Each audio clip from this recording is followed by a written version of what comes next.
Salut ma go, salut mon gars, j'espère que tu vas bien. Moi ça va super bien, ça fait juste 2 fois que je tente cette vidéo parce que je suis trop débile et que j'ai pas appuyé sur le bouton. Donc voilà, aujourd'hui comme tu as vu dans le titre, on va parler du chlordécone. Tu sais pas ce que c'est? Alors assieds-toi, prends un petit truc à boire, un petit truc à manger, fais-toi plaisir et écoute-moi. If I love you was a promise, would you break it if you're honest? Alors déjà, avant toute chose, avant de commencer cette vidéo, je vais faire un petit disclaimer. Voilà, j'ai toujours aimé faire ça, waouh. Non, parlons sérieusement.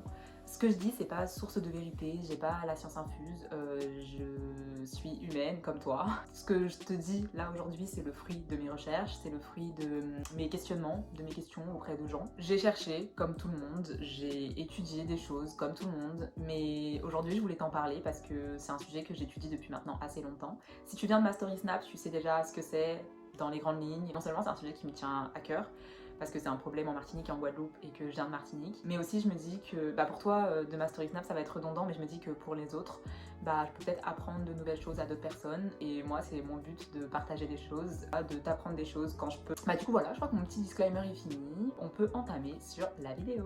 Je vais te retracer linéairement la vie du chlordécone entre guillemets. Voilà, je vais te raconter son histoire et t'expliquer ce que c'est. Donc pour commencer, on peut dire le ou la chlordécone, on dit les deux. Moi je dis le personnellement, mais j'ai vu qu'on pouvait dire les deux.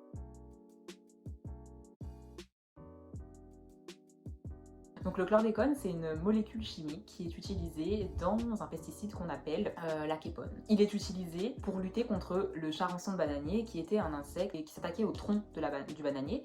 Et donc du coup ça fait qu'on perdait beaucoup de bananes, parce qu'une fois que le tronc est mort, la banane est morte, tu vois. Donc du coup on l'utilisait parce que c'était le seul pesticide qui venait à bout de ça et qui empêchait aux plantes bananiers de mourir. Alors tout commence en 1958 avec la commercialisation de la képone, donc le pesticide à base de chlordécone. 10 ans plus tard, en 1968, on se rend compte que peut-être que le chlordécone, en tout cas la képone, serait toxique. On voit quelques effets qui sont un peu bizarres. C'est en 1975 que la première usine de production de képone est fermée aux États-Unis. On dit que non, on arrête parce qu'il y a trop d'effets secondaires sur les employés, mais pas seulement sur les employés, on retrouve aussi des effets secondaires sur le paysage qui entoure. En 1976, il est interdit aux États-Unis de produire et de vendre de la képone. Là, bien sûr, je te parle aux États-Unis, donc c'est aux États-Unis que c'est interdit. En 1979, l'OMS, donc l'Organisation mondiale de la santé, déclare que le chlordécone est un possible cancérogène et qu'il est toxique. Donc,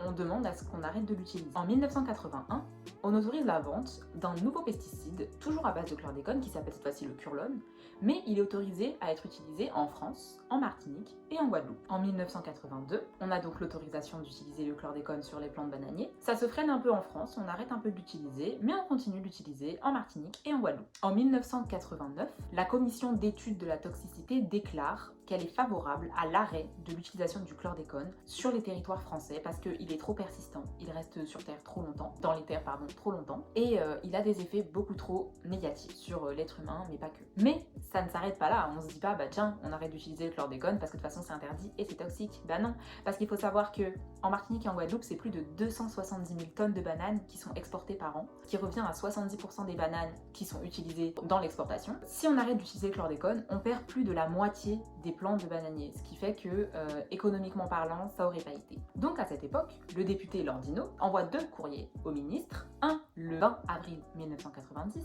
et un le 19 juin 1990, demandant une dérogation pour pouvoir utiliser pendant 3 ans encore le chlordécone sur les territoires français. Le 3 juillet 1990, malgré les lettres, on interdit l'utilisation du chlordécone sur les territoires français. Donc on arrête, fini le chlordécone. Mais nouveau rebondissement. Le 6 mars 1992, la dérogation qui avait été demandée par le député Landino est acceptée et on permet l'utilisation du chlordécone en Guadeloupe et en Martinique jusqu'au 28 février 1993. Mais bien sûr, ils se sont dit dit que vu que la vente est interdite, on va pas leur permettre d'acheter du chlordécone, on va simplement leur permettre d'écouler leur stock. Donc on a dit ok, écoulez vos stocks, faites ce que vous voulez, il vous reste du chlordécone, utilisez-le sur vos plantes bananiers. C'est finalement le 25 février 1993 qu'on fait stop à tout. On dit stop, on arrête d'utiliser le chlordécone, on l'utilise nulle part parce qu'il est trop toxique.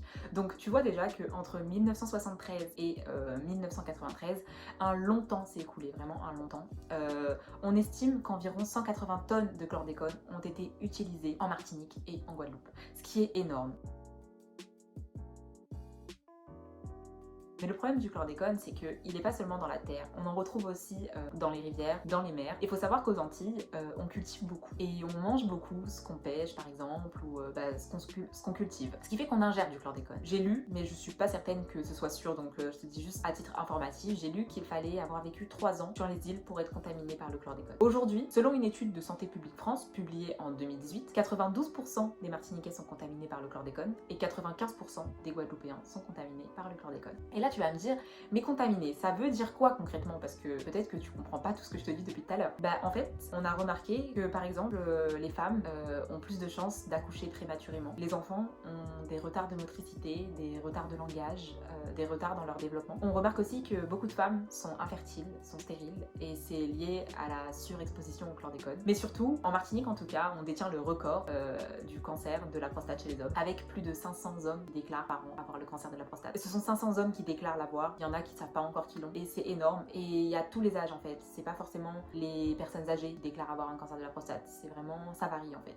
Et je trouve ça énorme parce qu'en Martinique, il faut savoir qu'on n'est pas non plus très nombreux. Donc quand tu regardes le pourcentage de la population qui a un cancer de la prostate, c'est énorme. Je vais te mettre là des cartes de la Martinique et de la Guadeloupe et du taux de chlordécone présent sur ces îles. Et bien sûr, comme si cela ne suffisait pas, on a remarqué que le chlordécone pouvait être présent pendant 700 ans sur les terres, ce qui contaminerait énormément de personnes parce que déjà, c'est pas très vieux l'arrêt de l'utilisation du chlordécone. Et si c'est encore présent pendant 700 ans, ça fait que beaucoup de générations seront contaminées et sont condamnées à être contaminées en fait. Lors de son déplacement aux Antilles en 2018, Emmanuel Macron a dénoncé l'aveuglement collectif suite à l'utilisation du chlordécone de 1973 à 1993 et il a fixé un objectif de 0 chlordécone sur les terres et souhaite une réparation pour les maladies professionnelles liées à la surexposition au chlordécone. Et c'est un peu ce que demande le peuple en fait. Le peuple veut être dédommagé financièrement dans un premier temps parce qu'il faut savoir qu'aux États-Unis, les employés ont été dédommagés à cause de la surexposition et de la toxicité du produit, on les a dédommagés financièrement. Mais les Antillais demandent aussi la gratuité des soins engendrés par la surexposition et la surconsommation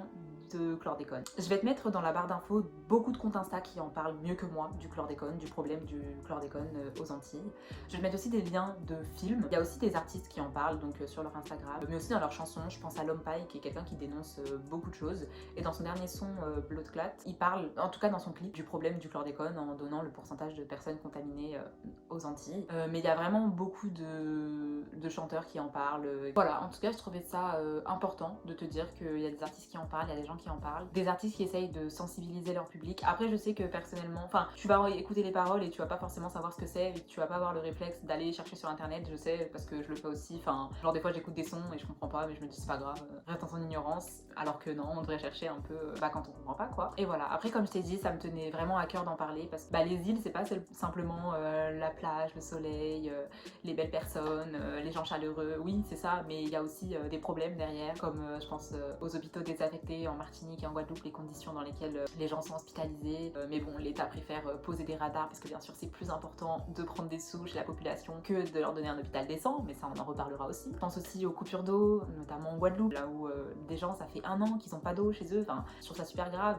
et je pense que tu devrais le savoir aussi parce que tu viens là, toi peut-être que tu viens là en vacances, mais il y a des gens qui vivent sur cette île et si toi tu kiffes tes vacances mais que les locaux eux ils kiffent pas leur vie, moi je trouve pas ça ouf personnellement et je me dis je vais pas venir en vacances dans un lieu là où les problèmes des gens sont pas pris en compte, tu vois. Mais t'inquiète pas, je te ferai une vidéo aussi sur tout ça, on parlera des problèmes parce que moi je trouve ça important en tout cas de soulever les problèmes, de voir un peu l'envers du décor de ce qui se passe dans le lieu là où tu vas en vacances parce que oui nos îles elles sont belles mais il y a aussi des problèmes qu'il nous faudrait résoudre en fait. Donc voilà, c'est tout pour moi aujourd'hui, j'espère que la vidéo t'a plu. Si je t'ai appris quelque chose, n'hésite pas à en parler aux gens autour de toi et si j'ai dit des bêtises, surtout corrige-moi dans les commentaires ou alors corrige-moi en DM, corrige-moi où tu veux. Si tu veux ajouter des choses, ajoute-les dans les commentaires, il n'y a pas de souci, ajoute-les sur Instagram, où tu veux. Comme je t'ai dit, il y aura les comptes en barre d'infos des comptes Insta à suivre.